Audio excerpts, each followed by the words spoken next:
Imagine walking the bustling streets of 19th-century London, where factory smoke mingles with the cries of market vendors. John Stuart Mill sits quietly in his study, surrounded by piles of Adam Smith, Ricardo, and Malthus.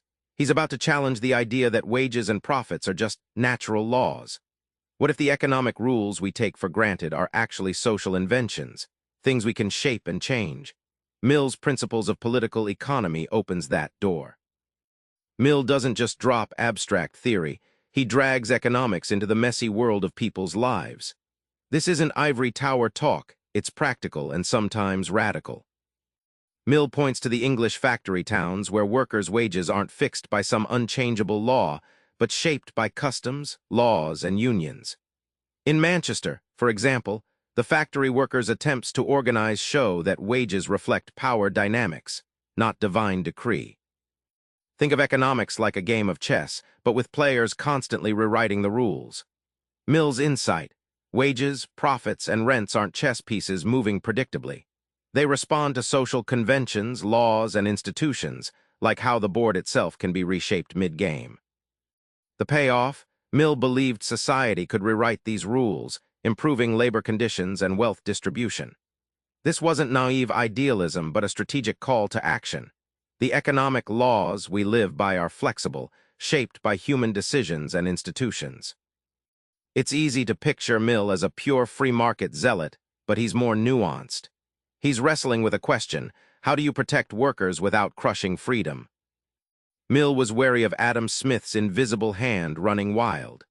Watching the chaotic labor markets in Britain, he saw the horrors of unchecked capitalist competition: endless hours, unsafe conditions, and volatile wages that left workers vulnerable. Imagine a referee stepping into a match not to take sides, but to keep players safe.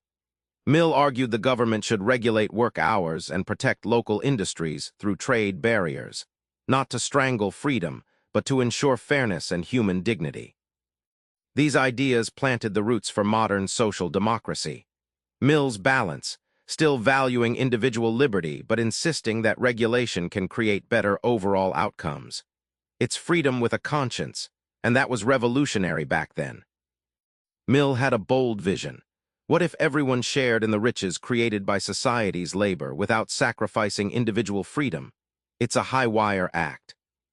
Mill imagined a world where raw materials, like the land and resources, are common property, but individuals keep the freedom to act and innovate.